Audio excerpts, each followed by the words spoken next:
Assalamualaikum warahmatullahi wabarakatuh. Selamat pagi, Tabiun. Yang terhormat Ibu Destiani MPD selaku dosen pengampu mata kuliah teori dan apresiasi sastra, serta teman-teman seperjuangan yang senantiasa saya banggakan. Alhamdulillah puji dan syukur kehadiran Allah Subhanahu wa taala yang telah memberikan nikmat umur, nikmat iman, dan nikmat kesempatan sehingga kita bisa mengikuti perkuliahan online pada hari ini. Baiklah, perkenalkan, nama saya Alif Quradi Halabi dengan NPM 215305338 selaku moderator yang akan memandu jalannya presentasi online pada hari ini. Adapun pemateri yang akan melakukan presentasi adalah kelompok 3 dengan teori bahasan puisi. Sebelum mulai di kelompok 3, yang pertama ada Alif Quradi Halabi dengan NPM 215305338. Yang kedua ada Devara Triamonika dengan NPM 21130533030. Yang ketiga ada Frenika Supriyati dengan NPM 21130533075.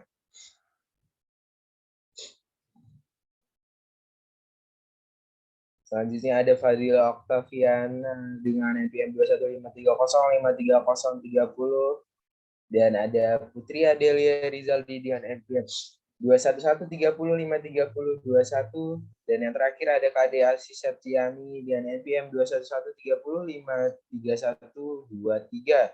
Sebelumnya untuk Kade Asi Septiani tidak dapat mengikuti presentasi pada hari ini dikarenakan ada sedikit kendala. Baiklah, mohon diharapkan untuk teman-teman sekalian menyimak materi yang kami sampaikan. Untuk pemateri pertama yaitu ada Saudari Frenika. Kepada Saudari Frenika saya persilahkan. Baik, terima kasih moderator yang telah mempersilahkan. Di sini saya akan menjelaskan definisi puisi. Nah, puisi secara etimologi berasal dari bahasa Yunani, yaitu poema, yang memiliki arti membuat atau poesis yang berarti penciptaan. Dan dalam bahasa Inggris disebut poem atau poetry.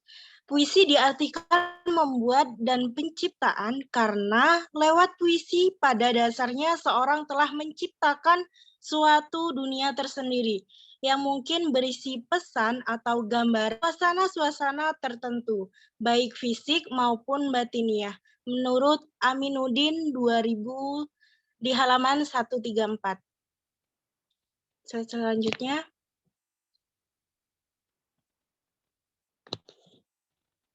Secara garis besar, puisi dapat didefinisikan sebagai ragam karya sastra yang menggunakan bahasa yang berbeda dari bahasa sehari-hari, yang dapat mengekspresikan suatu peristiwa atau kepribadian pengarang, yang mungkin berisikan pesan atau gambaran suasana tertentu, baik fisik maupun batin. Slide selanjutnya. Di sini terdapat unsur-unsur puisi. Yang pertama ada unsur intrinsik. Nah, di dalam unsur intrinsik ini terdapat diksi atau pilihan kata. Yang artinya saat ingin membangun puisi, penulis harus memilih kata dengan cermat, dengan mempertimbangkan makna yang terkandung dalam puisi. Selanjutnya ada daya bayang atau imaji. Nah, imaji ini berarti pada saat membangun puisi, kita menggunakan kata-kata yang konkret dan khas yang dapat menimbulkan imaji visual, auditif, dan taktil. Nah, selanjutnya ada gaya bahasa atau majas. Nah, gaya bahasa dalam puisi berarti bahasa yang dipakai penyair untuk mengatakan sesuatu dengan memakai kata-kata yang bermakna kiasan.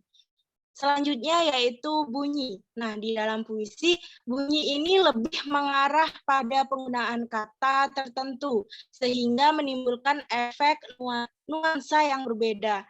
Selanjutnya ada rima. Rima adalah persamaan bunyi dalam puisi yang bertujuan untuk memunculkan suatu efek keindahan pada puisi. Selanjutnya ada ritme. Selain rima. Nah, ritme ini juga diperlukan dalam pembuatan puisi. Ritme dapat diartikan sebagai dinamika suara yang bertujuan agar pendengar tidak merasakan kejenuhan saat mendengarkan puisi. Yang terakhir ada tema. Nah, tema dalam puisi adalah gagasan pokok yang ingin disampaikan oleh sang penulis kepada pendengar melalui puisinya. Untuk materi selanjutnya akan disampaikan oleh Saudari Devara. Kepadanya dipersilahkan. Baik, terima kasih. Saya akan melanjutkan materi tentang unsur puisi, yaitu unsur ekstensif. Unsur ekstensif dalam puisi itu ada 4. Yang pertama ada aspek historis, suatu unsur yang mengandung masa lalu atau kesejahteraan yang terdapat dalam puisi. Yang kedua ada aspek psikologis, suatu aspek kejiwaan yang dimuat oleh pengarang dalam puisi. Yang ketiga ada aspek filsafat. Filsafat berkaitan erat dengan puisi atau karya sastra keseluruhan. Yang keempat atau yang terakhir ada aspek religius. Aspek religius lebih menuju pada tema yang umum diangkat dalam puisi oleh sang penyair. Selanjutnya.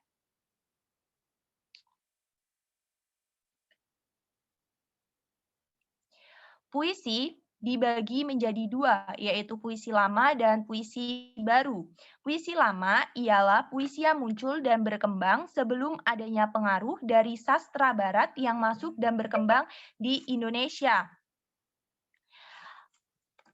Puisi lama dibagi menjadi 7. Yang pertama ada pantun. Pantun terbagi menjadi 2, yaitu sampiran dan isi. Sampiran merupakan pengantar menuju isi pantun. Letaknya pada 2 baris pertama. Sedangkan bagian isi terletak pada baris ketiga dan keempat, yang mengandung makna, tujuan, ataupun pesan dari pantun tersebut. Yang kedua ada Carmina. Carmina merupakan puisi yang berisi sindiran ataupun ungkapan langsung pada baris kedua. Yang ketiga ada syair. Syair ini berasal dari bahasa Arab yang artinya syur, yang artinya perasaan, lalu berkembang menjadi syaiur, yang artinya puisi. Yang keempat ada mantra. Mantra merupakan puisi lama yang dianggap mengandung kekuatan magis ataupun gaib. Mantra ini didukung oleh tradisi leluhur yang dipercaya oleh masyarakat sebagai pengobatan ataupun ritual lainnya. Yang kelima, gurindam. Gurindam memiliki ciri-ciri sebagai berikut. Gurindam ini terdiri dari 2 baris, tidak memiliki sampiran, tiap baris merupakan hubungan sebab dan akibat, tiap baris memiliki ritma ataupun sajak AA, BB, ataupun CC. Isinya terletak pada baris kedua, dan kebanyakan dari gurindam ini berisikan tentang nasihat, filosofi, hidup, ataupun kata-kata mutiara. Yang keenam itu ada soloka. Soloka baris kedua dan keempat pada bait pertama soloka akan menjadi baris pertama dan ketiga pada bait kedua, dan begitu pun seterusnya. Yang ketujuh dan yang terakhir itu ada talibun. Talibun memiliki ciri-ciri sebagai berikut. Talibun barisnya genap, terdiri dari sampiran dan isi. Antara sampiran, baris 1, 2, dan seterusnya harus saling berhubungan dan tidak bertolak belakang. Sampiran dari talibun berupa perumpangan. Talibun ini bersajak ABC, ABC, atau ABCD, ABCD, atau ABCD, ABCDE, dan seterusnya. Setiap baris dari talibun ini terdiri dari 8 sampai 12 kata. Talibun ini isinya menjelaskan sebuah kejadian ataupun perkara. Sekian penjelasan dari saya, selanjutnya akan dijelaskan oleh Adelia. Untuk Adel, dipersilakan. Baik, terima kasih. Di sini saya akan melanjutkan materi tentang jenis puisi baru berdasarkan bentuknya. Di sini ada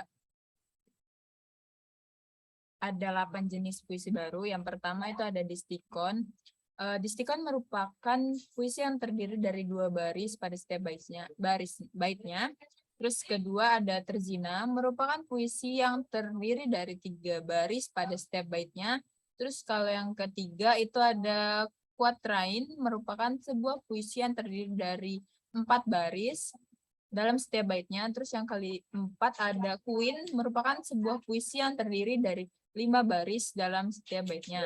Terus ada sektet, merupakan sebuah puisi yang terdiri dari 6 baris dalam setiap baitnya. Terus ada septima, merupakan sebuah puisi yang terdiri dari 7 baris dalam setiap baitnya.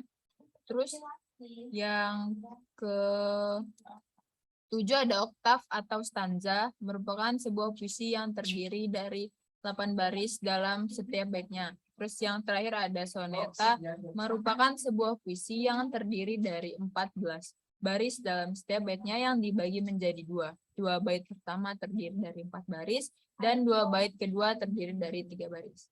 Baik, slide selanjutnya akan dibacakan oleh Kadek Asih Septimus kepada Kadek Tips. Baik, terima kasih Adel. Materi selanjutnya yaitu jenis puisi baru berdasarkan isinya, yaitu yang pertama ada balada. Balada ini merupakan puisi yang berisi cerita tentang orang perkasa atau tokoh yang dipuji. Contoh puisinya yaitu puisi berjudul Orang-orang Tercinta dan Blues untuk Boni karya W.S. Rendra. Lalu yang kedua ada himne. Himne ini merupakan puisi yang bertujuan memuja Tuhan, tanah air, ataupun pahlawan. Contoh dari puisi himne ini yaitu puisi yang berjudul Karena Kasihmu karya Amir Hamzah. Lalu yang ketiga ada ode.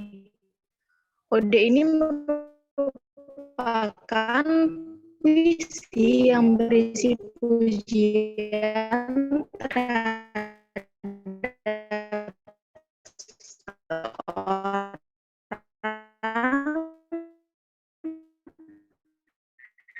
suatu hal maupun keadaan. Puisi ini juga sering digunakan untuk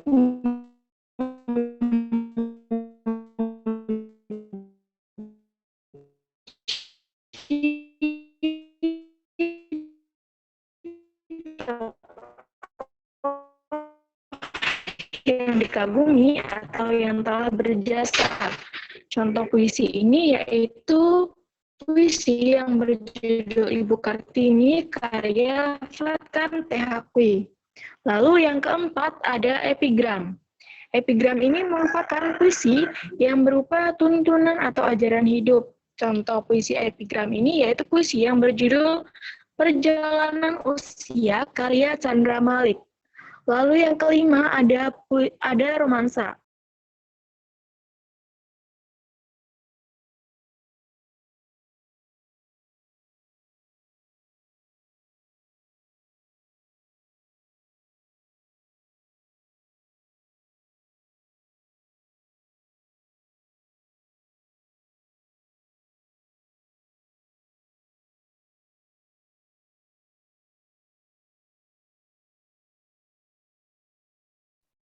Baiklah, sepertinya KD terkendala.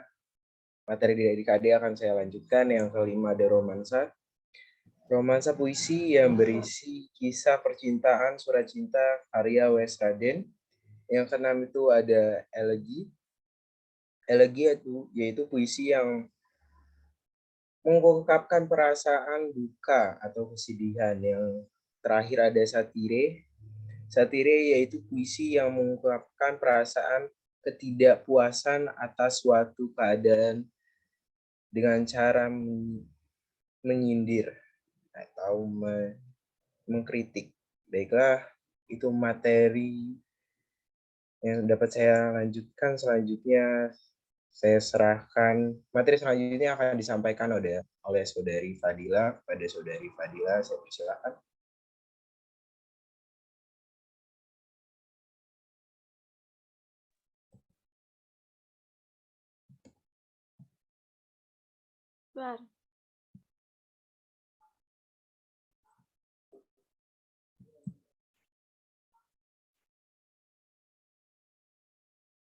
Langkah-langkah dalam penulisan puisi. Yang pertama, ada menentukan topik atau tema. Yang kedua, ada menentukan pilihan kata atau diksi. Yang ketiga ada memperhatikan gaya bahasa atau majas yang digunakan. Yang keempat ada memperhatikan enjabement atau tata kalimat dari akhir baris di atasnya ke awal baris berikutnya. Yang kelima ada memperhatikan estetika. Dan yang keenam ada menentukan makna yang terkandung dalam puisi tersebut.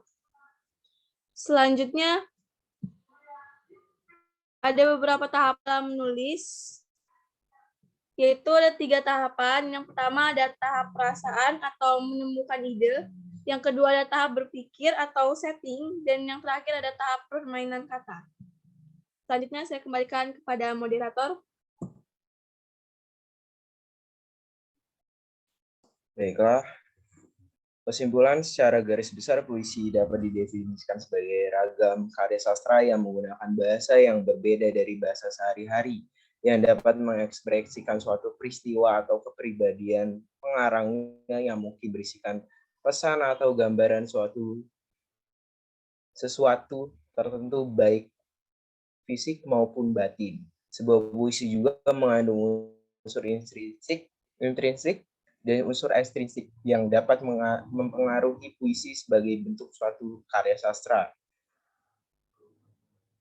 Dalam memulai menulis puisi perlu memperhatikan langkah-langkah atau tahapan-tahapan penulisan puisi agar puisi yang dihasilkan dapat memenuhi kriteria puisi yang baik dan benar.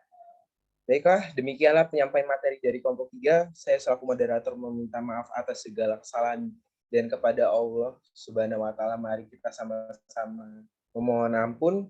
Mari kita tutup kegiatan hari ini dengan membaca hamdalah. Alhamdulillahirabbil alamin. Demikianlah saya akhiri. Wassalamualaikum warahmatullahi wabarakatuh. Waalaikumsalam warahmatullahi wabarakatuh.